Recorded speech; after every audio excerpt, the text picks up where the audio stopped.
Break के बाद एक बार फिर से आपका स्वागत है योर मनी में। अब हम ले रहे हैं आपने कॉल व्यूअर्स की क्वेरीज और इस वक्त हमारे साथ फोन लाइन पर जुड़ गए हैं सौरभ यादव। 33 साल के हैं, 21,000 की मंथली SIP कर रहे हैं। पोर्टफोलियो वैल्यू 4.5 लाख के करीब इन्होंने 46,000 बनाई है अभी, और सालाना स्टेप अप प्लान भी है इनका 5% का। सौरभ जी पूछिए अपना सवाल। हाँ सर, मैं NPS भी करता हूँ सर। NPS में भी मेरा लगभग 35,000 के आसपास कटता है सर। ठीक है। और उसमें सर 35 लाख हमारा कॉर्पस है NPS में।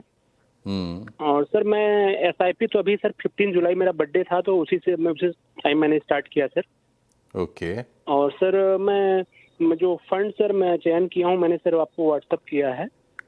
और उसमें सर एडलवाइज मिड कैप क्या सर मेरा फंड सही है, या बंधन स्मॉल कैप सर, ये दो फंड मैं जानना चाह रहा था सर, क्या सही है और मेरा गोल अचीव हो जाएगा सर कि नहीं, या मुझे कुछ परिवर्तन करना है या नहीं सर?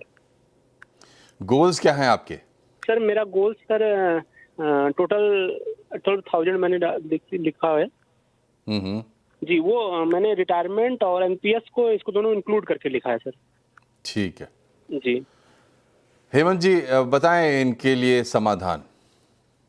देखिए मनोज जी, सबसे अच्छी बात यह कि सौरभ ने अपने जो गोल्स हैं उनको अच्छे से डिफाइन किया। 3 गोल्स उन्होंने बताए हैं।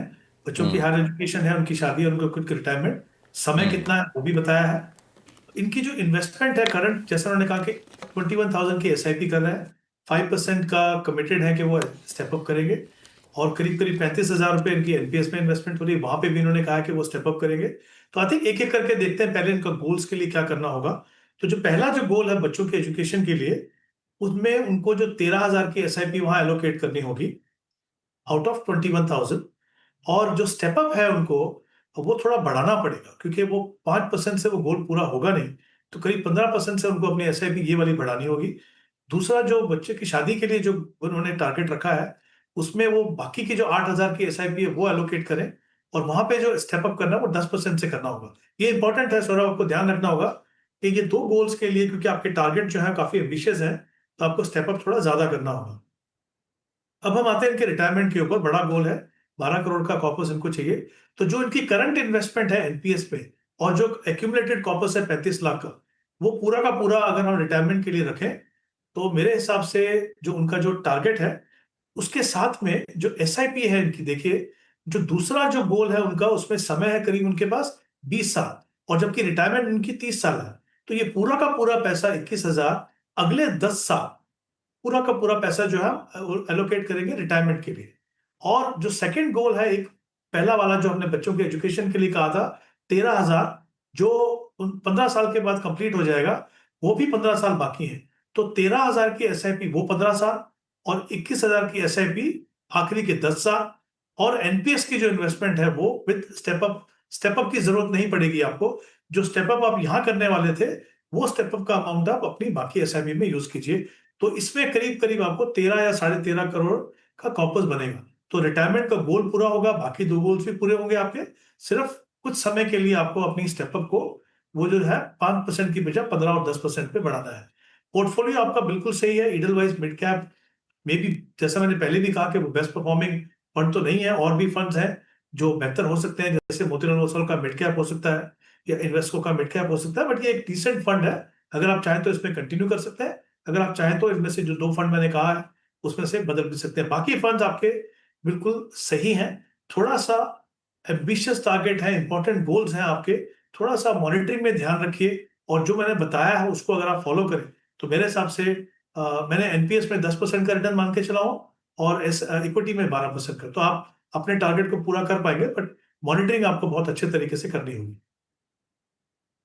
जी, तो मॉनिटरिंग ठीक रखें और जो प्लान बताया है उसके सामने उसका ध्यान रखें। अगले कॉलर हमारे साथ नीरज सिंह हैं, कानपुर से, 31 साल के हैं और मंथली SIP 15,000 की कर रहे हैं।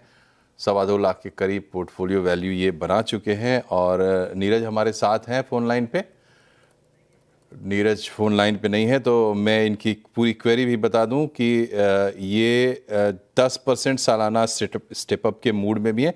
15 साल में 15 करोड़ 1.5 करोड़ का लक्ष्य है इनका, और इनके पास कुल मिला के 6 फंड्स हैं इनके पोर्टफोलियो में। तो बताएं रुस्की साहब, क्या सलाह रहेगी आपको? कितना सही लग रहा है इनका पोर्टफोलियो इस वक्त आपको? जी देखिए, यहाँ पे भी इनके टारगेट से शुरू करते हैं। जैसा आपने बताया कि 15,000 की एसआईपी है और 15 साल का समय है, और अभी तक उन्होंने कोई 2,18,000 का कॉर्पस बनाया है। 10% की स्टेप अप करना चाहते हैं, जो बहुत ही इंपॉर्टेंट है किसी भी निवेशक के लिए, स्पेशली जब आप चाहते हैं कि आपकी इन्वेस्टमेंट और सेविंग दोनों में एक डिसिप्लिन रहे। यानी जैसे जैसे आपकी इनकम बढ़े, आप उसका कुछ हिस्सा इन्वेस्ट करते रहे, तो स्टेप अप एसआईपी बहुत ही इंपॉर्टेंट है। तो I think in terms of strategy वो बहुत अच्छा कर रहे हैं। अगर हम 12% का रिटर्न मान के चलते हैं, तो इनका जो टारगेट है 1.5 करोड़ का, वो पूरा होगा।